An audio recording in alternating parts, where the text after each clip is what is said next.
Nerds. I'm not kissing a nerd. What is a nerd?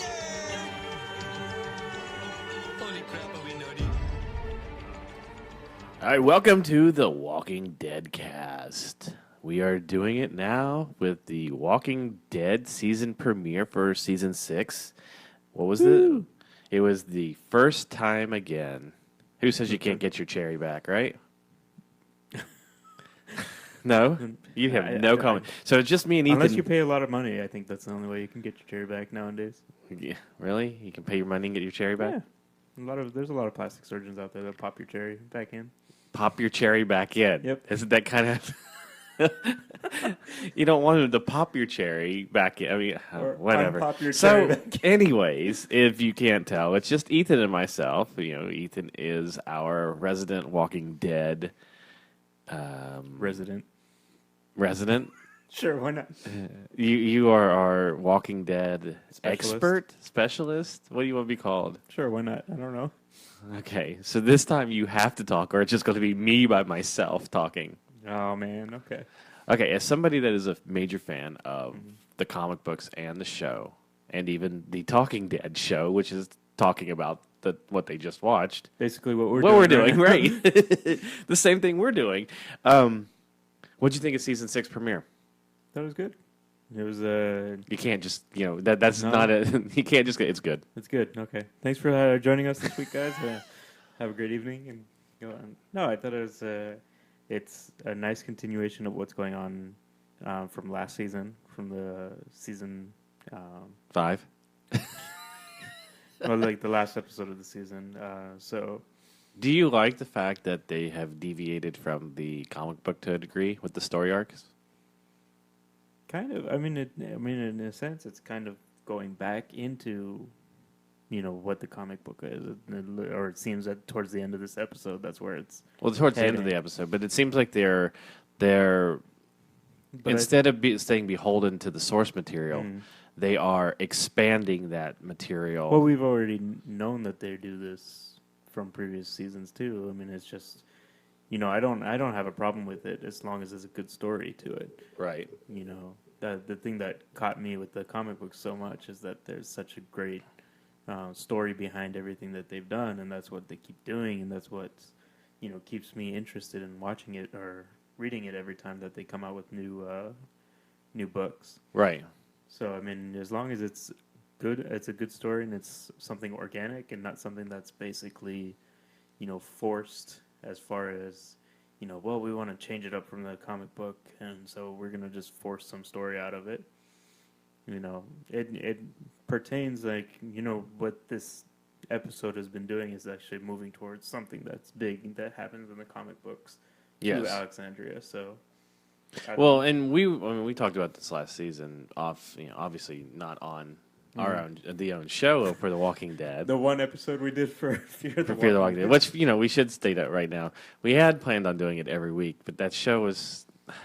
I didn't know if the show was actually going to last all 6 episodes. Yeah, we were having a hard time getting invested ourselves into that show, and so that's why Do you want to add like a little wrap up to that show because it ended on a high note? we could take a few minutes. Yeah, I mean it definitely picked up like on episode 4, Yes. and so 4 through 6 were definitely great episodes. And I wouldn't call them great. Well, I mean, for what they were, They putting started out. to feel more like The Walking Dead. Yeah. Well, I mean, it started getting more, into what the characters are. Yes. And I think I told you this when we watched the last episode. I still don't care for any of these characters. See, yet. that's my problem with it either. These characters, there's not one of the characters from, like when you first sat down and watched Walking Dead, you found characters immediately that you cared about and you were invested in their story, right. and not just like Rick or Lori or Carl. Curl.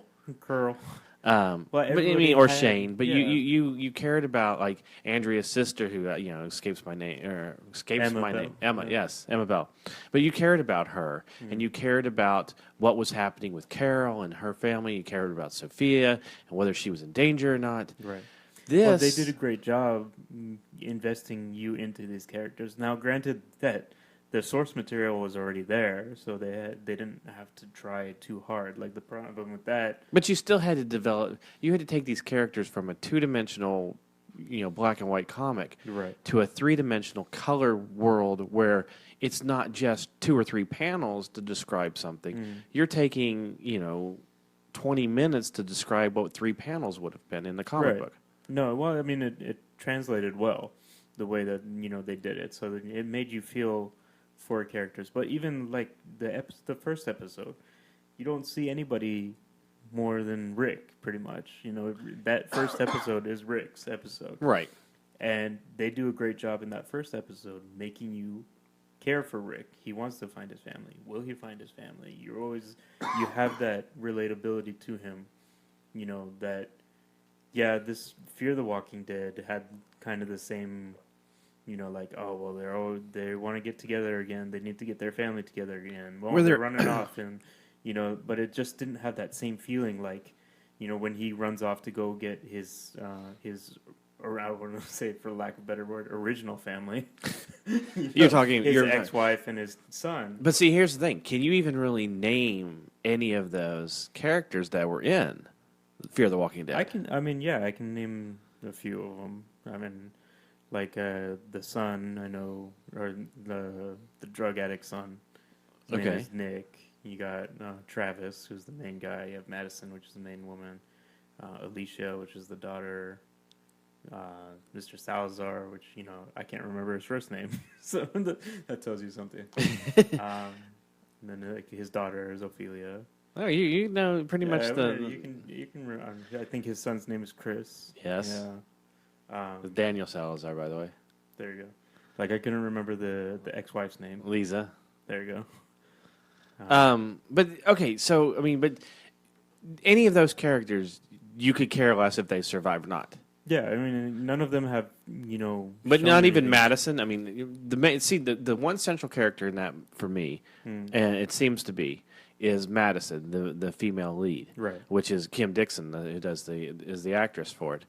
She seems to be the Rick of Fear the Walking Dead. Right. She's the only one that was interesting to me. Not until later in the season. The daughter, she doesn't really do anything. She's just Right. there for angst and to look pretty.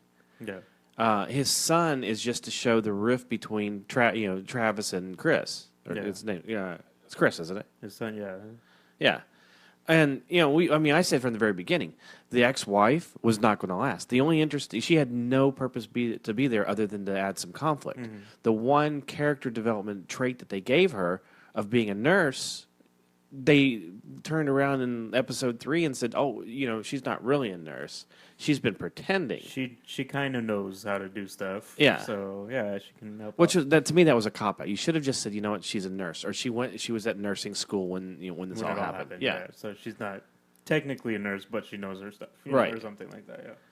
Yeah. Even Salazar, I didn't. He had an interesting background of he was in Yeah, El Salvador well, and they were trying to make him seem like a badass Yeah. type, and like that kind of character. And then with that season finale of him walking in with all the walkers and everything like that, and like just stepping in, oh, you want to save your ammo for these guys, It just they're trying to play him as being, the badass, tough guy. yeah.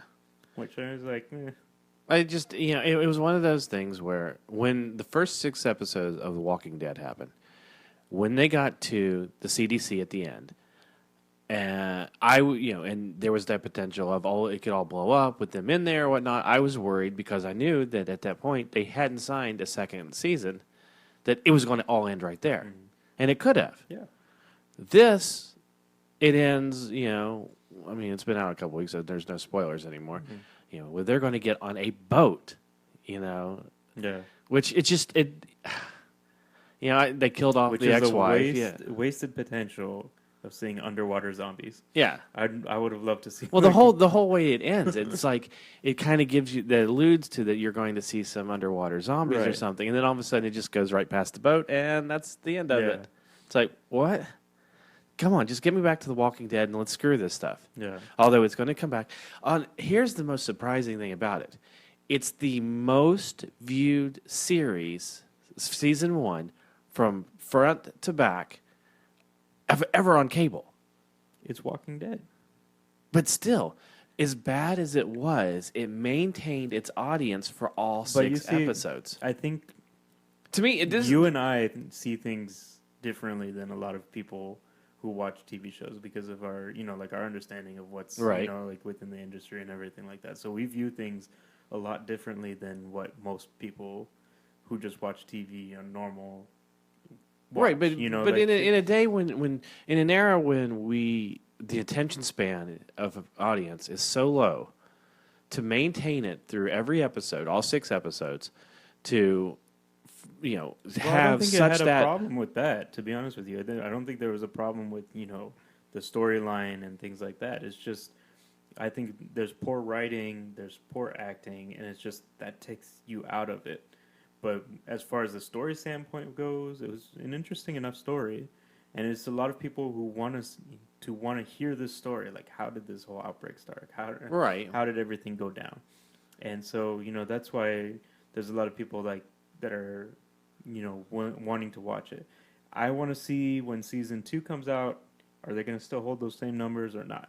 Yes. Because then, it could be like a lot of people said, I saw the first season, I didn't really enjoy it, I'm not going to continue it. Right. Okay, so now here we are with the with the Walking Dead season premiere, hour and a half season premiere. Mm-hmm. So was the Fear the Walking Dead had its season premiere with an hour and a half, and when we did the first show, we said it felt like it was an hour too long, or at least a half hour too long. Yeah. Like, they could have done it in an hour-long episode and still give the same feeling. Now, I know it's The Walking Dead, but did you feel that same way with this? Or did it... Because to me, the show held itself all the way through all Yes. 90 minutes. But here's the thing, is because I think we're already invested in these characters that we care enough that we want to see what happens. But there was so many new characters. Like, I think that Carl didn't even have one line in it. Mm-hmm. Carol had maybe 2 lines. Right. What was that? Eugene, and we're talking, the original main cast, Michonne, I guess you could throw into that. She had a smaller role, but it was still there. This one really focused on Rick, Morgan, and some of the newer characters that we met. Which we should probably say, because we're recording this the same night, is that if you haven't watched the episode, go ahead and hit pause right now. Yes. Because we're going to probably spoil the hell There's going to be a lot of spoilers. So go ahead and take a second, pause the podcast, watch the episode, and then come back. Yes. So with that said, let's continue. Yes. So there was a lot of, we got to know a new character this time. For all of one episode. Carter, who was played by Ethan Embry. Mm-hmm. Did a great job. Which I think, he did a great job. Do you think, because he's probably one of the most recognizable actors to come on the show in a while? Yeah. He's done a few things. Yeah, especially since he's got a new commercial out that is based off of the vacation character that he played. Mm-hmm. He's had a couple shows on Netflix and Right. places like that he's everybody you if you don't know his name, you go, hey, that's that guy that was in that. Yeah. Whereas a lot of the other characters, you don't know that. Right. With the exception of Rick and maybe Morgan and a couple others. Do you think he was wasted as this character? I would have liked to see more of his character, to be honest with you. But yeah, I think they killed him off too early. Yeah. Like, I think he added like a conflict, but not something like where it was unmanageable. Right. And you feel like, with Rick trying to turn this new side back, or turn back to his humanity side, I think it would have been someone that he can use to work on that. Well, now, obviously we don't know what's going to happen with the rest of the season so far. Right. But I thought this would have played out as a good antagonist for Rick throughout at least the first part of the first half of the season. I thought that, if you're not going to move on to the Wolves really fast or to Negan or any of that other stuff, to have the turmoil within Alexandria, of Rick trying to get control or And maintain being control someone or who's, like always against him or something like that. exactly. He would have been a great antagonist for Rick within the Alexandria story. Right. And to off him, I mean, granted, it was pretty cool how he did, and he kind of did fall into line with Rick. You saw that. Well, you saw, yeah, he was basically on board with Rick, and there was right before I guess he dies, he says, you're right, or Yeah. you were right, and then shakes his hand. So you can obviously see that he You was could say his understanding- character went full arc. Yeah, But his character was basically there to prove a point from Rick to Morgan. right. And to kind of bridge that whole thing with them, and their conflict, or their. Well, I don't see it as a Angst. conflict with each other. I think the way, like we talk about this all the time, is the way that they set up that trailer and everything like that. It makes it seem like it's going to be a full-out war between Rick and Morgan. But I think it's, them two trying to get each other to a point where they both were originally. And, it's just, Morgan sees that, hey, you know what? I can bring him back. And Rick... Well, because says, "I don't wanna technically change," Rick brought him back earlier on. Right. Speaking of that trailer, and I had said this, last week or something. I don't think we even mentioned it on the air or on the other podcast. That just to me, that trailer, the way it was cut, it didn't feel to me like that was actually supposed to be between Rick and Morgan. Right. To me, it just felt like they were pushing that conflict between them and trying to make the audience believe that's what that conflict was. Right. And as we saw in this episode, almost all of that dialogue where Rick is, holding the gun at somebody or saying some of those lines, it's not to Morgan. And the other thing they did with it is when they went back and they edited this episode, they took almost all that footage that we saw in the trailer, and it was black and white because it was a flashback. Most of it, yeah. So they didn't. You saw that most of that conflict was between Rick and Carter. For one reason or another. We're not going to go into every detail about it. It's Rick and like the Alexandrians in a sense. Yes. I think that's what we should have taken away from the trailer, but the way it was cut, it made it seem more like Rick versus Morgan. Right. And even like the poster they released at Comic-Con is you have all the, people are divided on each side. So you have Rick's group and then you have the Alexandrian group.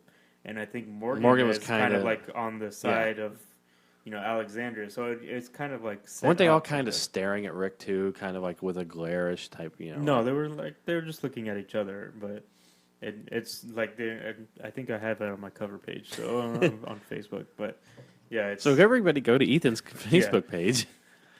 But yeah, I mean, like it's basically just it ultimately made it look like choosing sides, Right. and that's what it was trying to be, pushed on as far as like the trailer goes and everything. So this episode, they took a lot of risks. They changed up how they did a couple of things, and it was way bigger than any of the other shows. Yeah. Or the episodes. First of all, let's go with the black and white. Well, it's funny that we always talk about like every season that comes on, they're going to say this season's bigger and better, and I was like, well, yeah, because it's Walking Dead and they're getting more and more money each year. Yes. But so they can do like 1,000 extras dressed up in. There were more zombies in this episode than there were in the entire season 2, and maybe 3.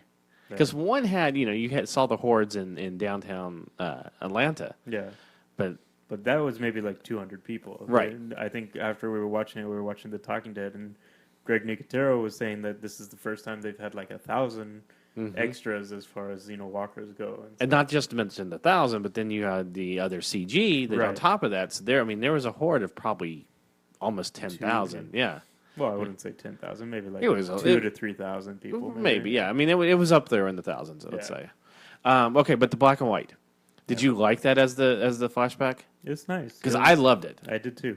Because to me, it felt like the comic book. And I know they did season 1. They went back and they did it as a black and white, as an homage to the comic book. But I hope they do more of these flashback scenes as black and white. But I think they wanted to make you know what's different and like what's different between what happened a few months ago. That's bridging the gap between the series finale and the season premiere. That the bridging the gap between how they came to make this decision to move forward with the plan that they have. Right. So going, so those flashbacks are kind of like, let's show you what they were planning, and then this is the execution of that plan. Right. But it was a very interesting way to do that, the flashbacks, and to fill in the gaps of, we don't have to tell you this whole story in, as exposition in the what's happening at that moment. We can do that, and we can take you out and show you before. Probably one of the best examples of that is the whole situation with Carter. There was a point when we won't go into all the details, just in case there are some people that have not watched the show.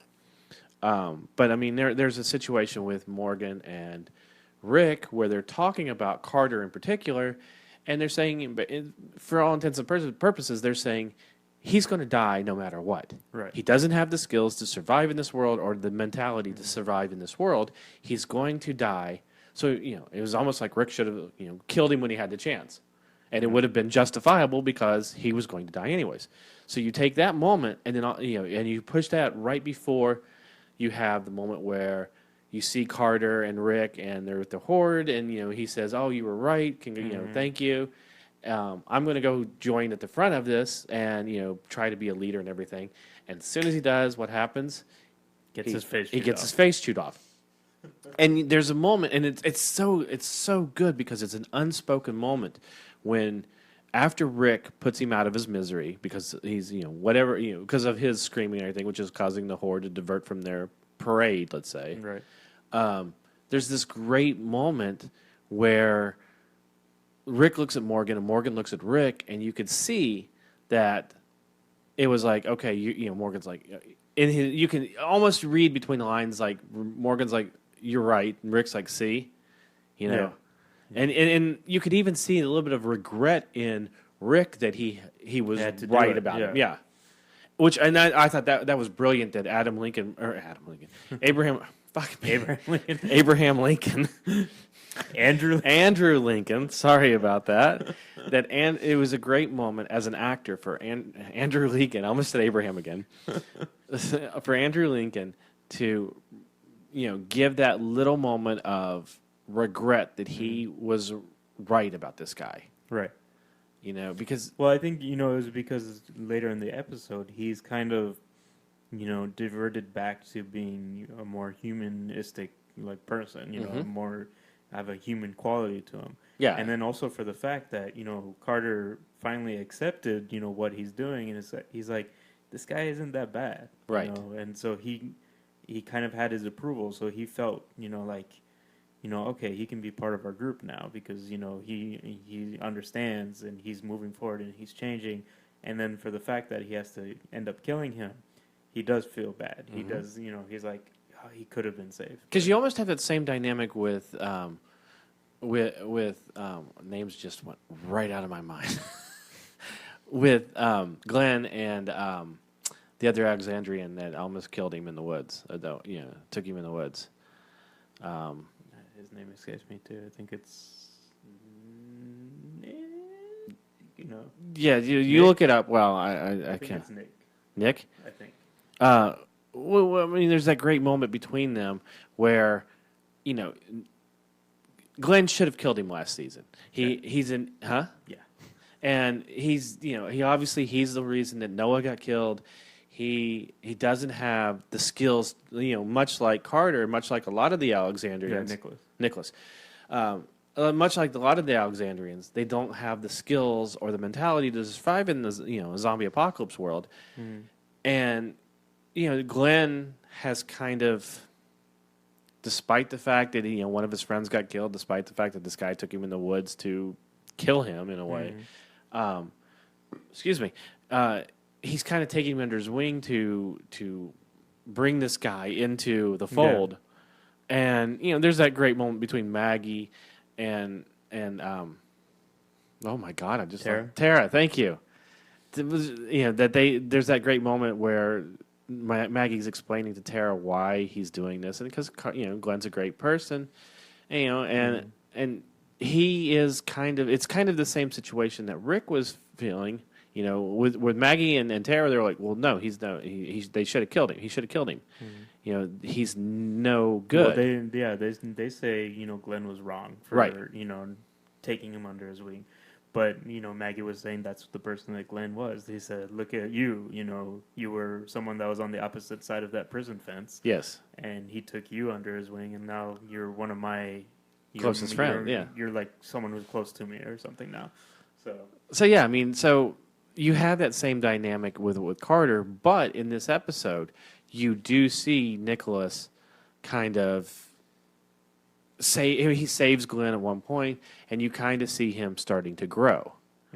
So it was nice to see both of those different dynamics. I think it's Nicholas is wanting to prove to Glenn that you did have the opportunity to kill me, right, and you didn't. So let me show you, as let me redeem myself. And I think that's what is trying to play out, right. And even though a lot of people probably still think that something else is going to happen, but I really do think it was the turning point for his character. Yes, and he's accepting Glenn now as one of them, as one of the Alexandrians, and so that's why he's wanting to redeem himself to Glenn and say, hey, look, yeah, I may have wanted to kill you before, but now I don't.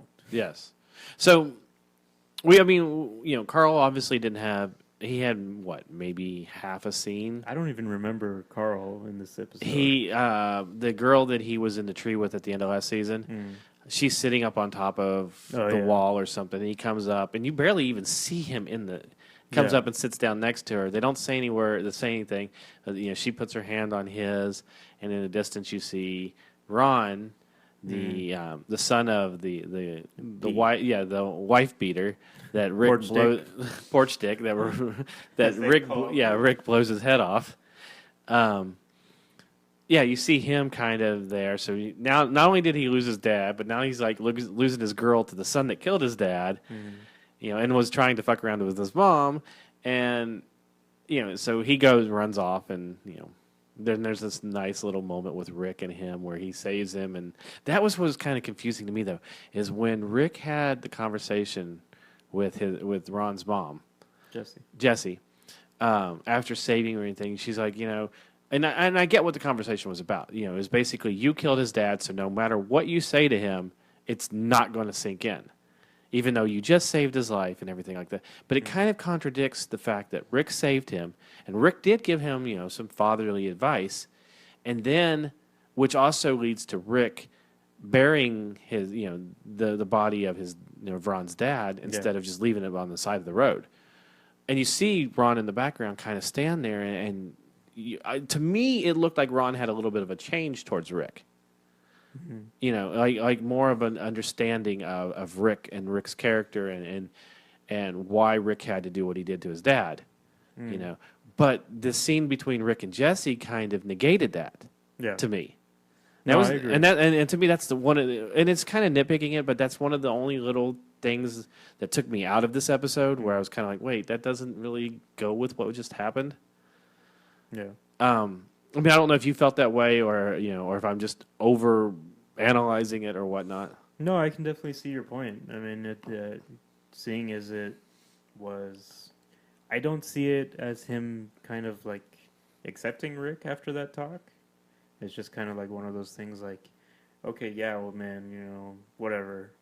I'm blowing him off, essentially.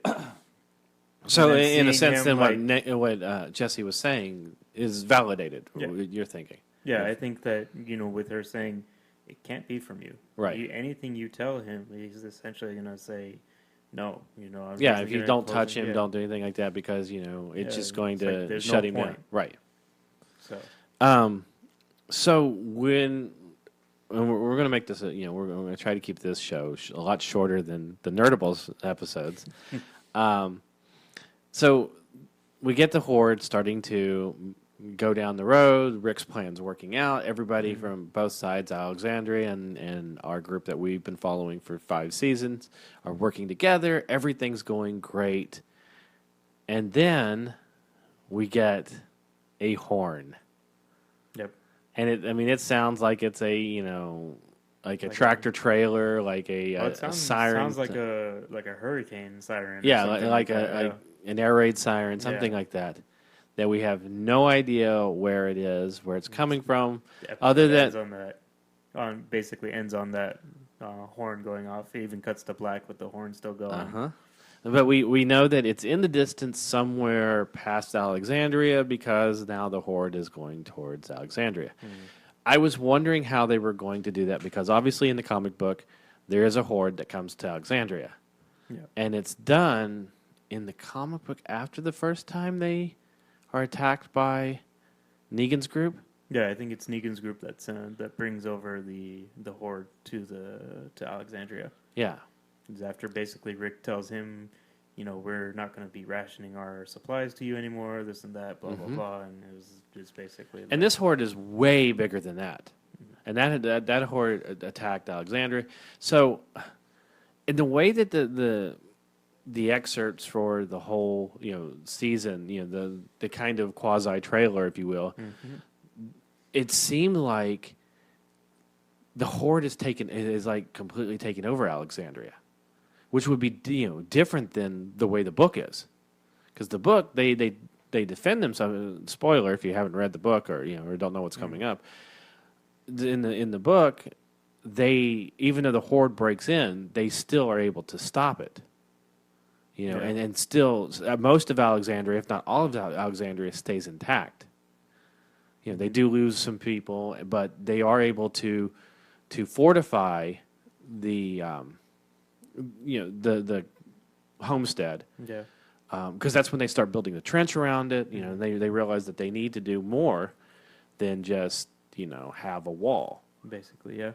But the way that this was, the shots they showed, it seemed like it was more of an overrunment. Like they were being overrun. Well, I mean, even in the comic book, that's what it was. I don't think you get the scope of it because it's in the comic book. That rather than in the TV show, they show a lot of like aerial shots and like trying to make it seem like there's tens of thousands of walkers coming to them. But I think it's basically the same idea. I think that the group wants to keep Alexandria as much as possible. So even if it did break through, it would be the same. I think they would end up, basically finding the hole in the wall and fortifying that wall until they can, clear out all the walkers that came in. Essentially, it's going to be the same. I think. Are there any things, because you're almost current with the book, with the comic book, at least through the big war arc. And we're still got a little ways to go to war in the show. Is there anything that takes place between now that that's going to happen? The horde is getting ready to show up at Alexandria, and let's say the end of war. Is there anything within season 6, excuse me, that you would like them to get to? Are there any like pivotal moments that that are in the book that are coming up that you want to see happen? I mean, I know we've talked about Negan. Yeah. Well, we've talked about several of them, and there's some really, really big. I know you've talked about Carl, his dismemberment. I don't know if it's a dismemberment because he has all of his extremities. Yeah, kind of, I guess. Well, we should say Short-sightedness. Yeah, there you go. We'll say that. The point where he needs to start wearing glasses. I mean, there's that.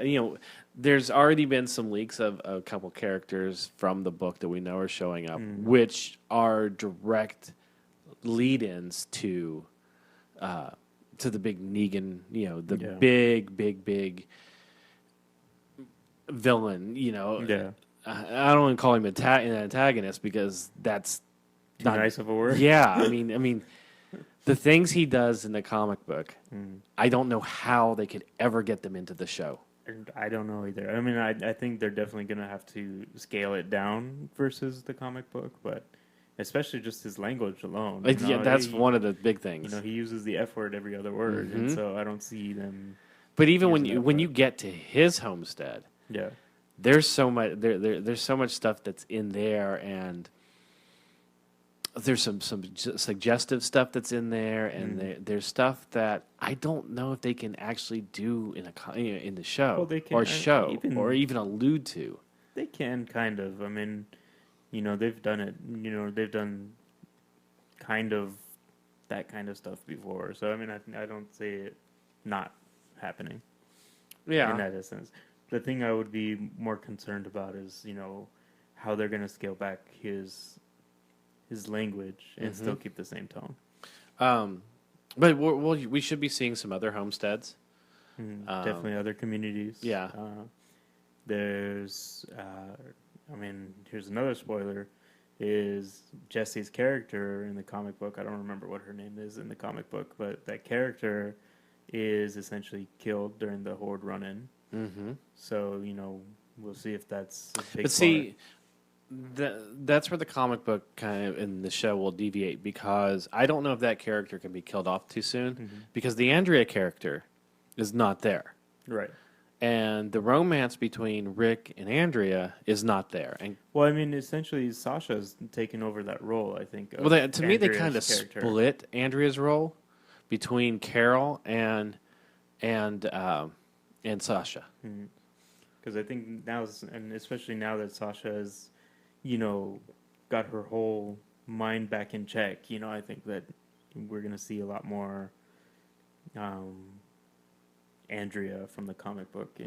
In this episode, though, could you see something that is developing between Michonne and Morgan?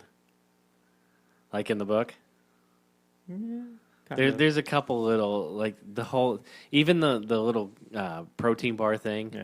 There was kind of a little bit of flirtatiousness with it, even with Michonne, the way she says no.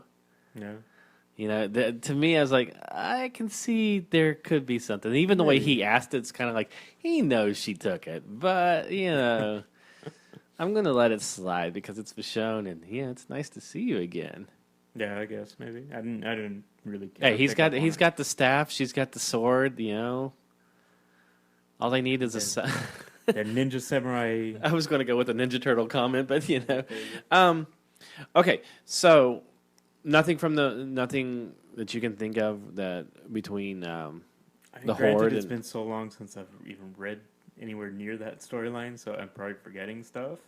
Like I know there's like the major run that Glenn takes Heath on for the first time, and they actually have to like scale a zip line through like to the other building because there's so many walkers around the front and things like that. So that'd be interesting to see if they do something. But then again, well, it also doesn't seem like they have the little bit of the the little town in front of the community like they do in the comic book. Right. So Eugene going out to make the weapon, the ammunition. I don't know if that's going to happen, or I mean it may, but the great thing with the show. On, I think, too. Yeah, the great thing with the show is they can pick and choose what they want. They don't have to.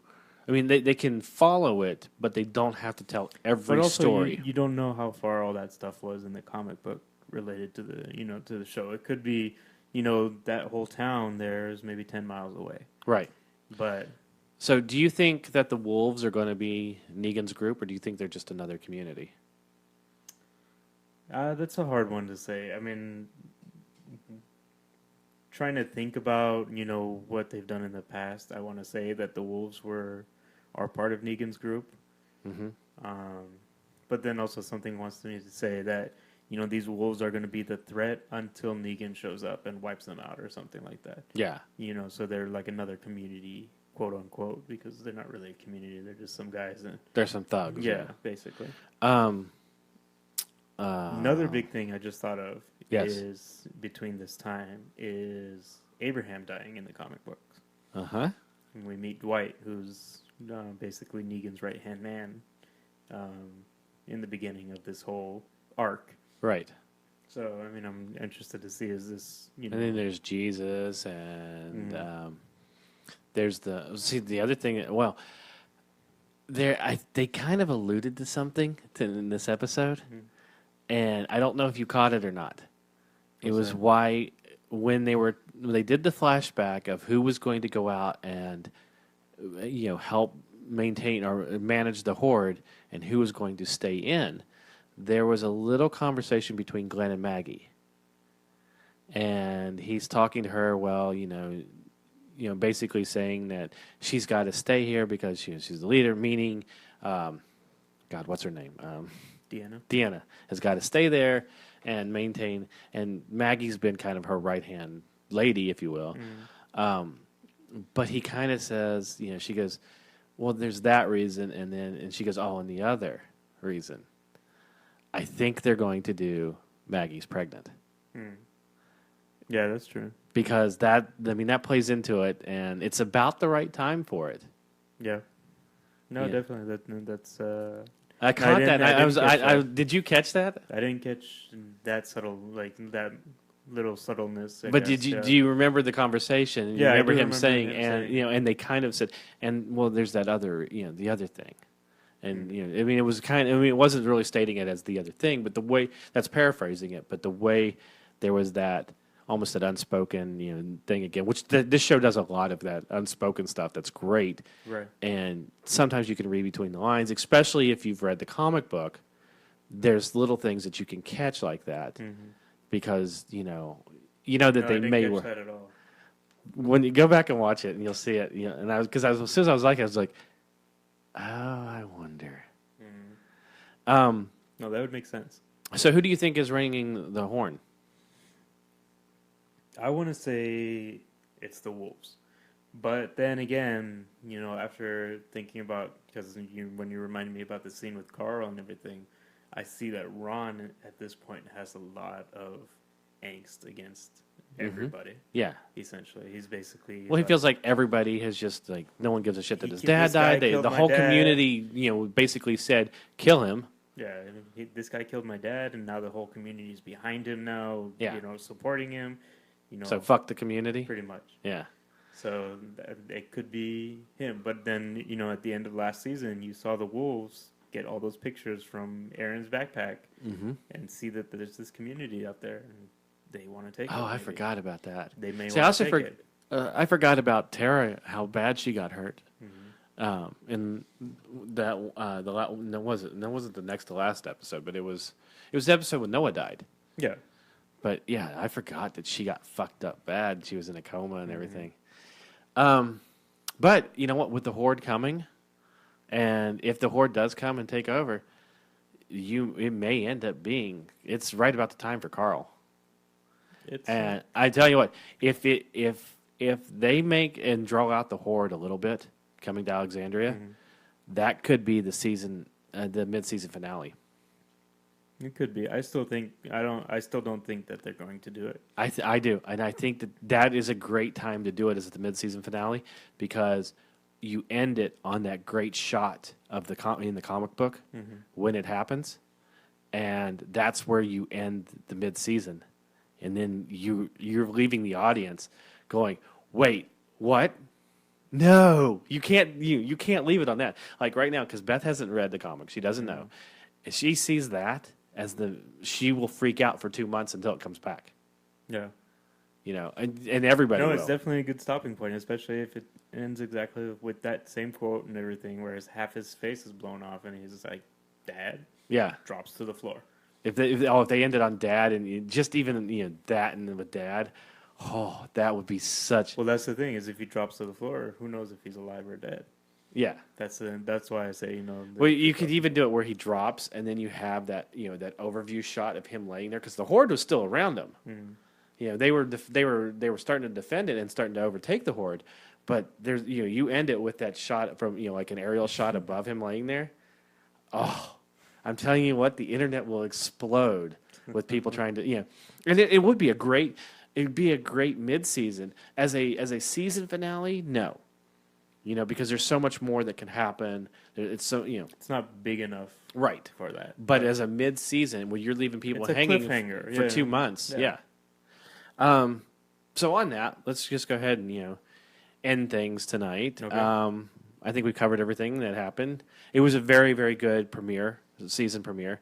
in Well, I mean, The Walking Dead always delivers on their season premieres. I think, especially for the last couple of seasons. but if you look at So- the TV, the TV shows that are out now, Mhm. there haven't been a lot of shows that have come back for this season in general, that I would say have come back as powerful as this. Right. So shows have cliffhangers. 'Cause obviously comedies don't have a major cliffhanger like that. Where a show you can kill off anybody any day at any The time. thing is, like, a lot of people say that, seasons 3 to 5 on a TV show, even a great TV show, are probably the best run. Mm-hmm. And so, like, anything after season 5 is going to kind of dwindle down. Right. But, the way that this episode went, I still think that they still have a lot of gas in the tank. And it's a lot of, Well, they also have a still- lot of great source material to pull Yeah, from. but I mean, even let alone that, I mean, because this episode mainly, nothing was from the source material. That's true. It's something that they just thought of themselves. Yep. Essentially, I think they have. There's a couple little elements. But it's basically something that they came up with themselves, and they still knocked it out of the park. I think it's still great. Yeah. It was a great episode. So I said I wanted to do something when we wrap up each week, or whenever we get together to do it. It's kind of take on Zombieland's kill of the week. Oh yeah. So give me your kill of the week and your favorite zombie of the week. Kill of the week and zombie of the week. I don't know. I would say my favorite zombie, because I can't think of the kills. My favorite zombie is just that first one through the tractor The trailer. one that comes through the tight squeeze of the two very tractors. first, the tight squeeze one. Just because the prosthetics and the effects on that one was just really cool looking. Which So- they did make an announcement that was 99% practical effect. Yeah, it was all done in real time. It was no CG. I mean, well, he said that there was some like goop and stuff that they Yeah. added. And like a little fill in Like in a the fill chin. on the yeah. chin, like where the breakaway part was on the chin. Yeah. But yeah, just as far as like the kills go, I mean, there wasn't anything that was super out of the ordinary that I was like, oh, that was awesome, Because I mean, they've had some major kills, Yeah. great zombie type kills. And there's also like just great walkers in general. Like the one that always sticks out in my mind is the one from the prison, which his face is like on the chain link fence and just keeps getting pushed. Oh and yeah, it pushed keeps and getting just, pushed through. and just gets basically pushed through the fence. My favorite zombie and kill would be the same one. It's zombies that fall right at the fence. There's two zombies laying there, and then the other zombies are stepping on them, and they just smush them to mush. Oh yeah. Because I mean, those were great prosthetics. I mean, granted, they weren't probably prosthetics; they were probably animatronic, Right. masks or Puppets. yeah, puppets. But they're just the way that they just the look of them, and then the way they just kind of just dissolved underneath the feet of the other zombies Yeah. were probably my favorites. The tractor girl was another good one because she was underneath. Half of it was you see her out, and she's kind of just laying there, and she's got one hand missing. And Yeah, that was a good one too. okay, so on that note, next week we got kind of a sneak preview tonight. We see that there's going to be Some turmoil within the mind of Eden. Or Eden, whatever. Eden? Eden? yeah, Ines? something. Something. Ina, yeah, whatever. It looks like there's Why going are they going to come up with weird names? I don't know. Looks like Carl and Ron and her are going to have a love triangle, and she's going to wander off again. Although I wonder what JSS stands for. I've been trying to figure that out Yeah, I don't think I can figure it out yet. But because it's going to be the title of next episode. yep. So on that note, Ethan and I are going to say we'll see you later. Make sure you check out Nerdibles. We're on Facebook.com/Nerdibles. At Twitter, we're on shit. At Nerdibles Show. I got through it on the Nerdibles podcast today. No one even commented. I got through it. Yep, that was the first time ever. I know. I got through it, and no one said a word. So yes, we're on Facebook at Facebook.com/Nerdibles. We're on Twitter at Nerdibles Show. Make sure you check out our podcast. We're on SoundCloud, iTunes, TuneIn, and wherever you can find podcast. So make sure you check out this. Make sure you check out the Walking Dead cast as well as the Nerdibles podcast. So we'll see you next week. Zombie.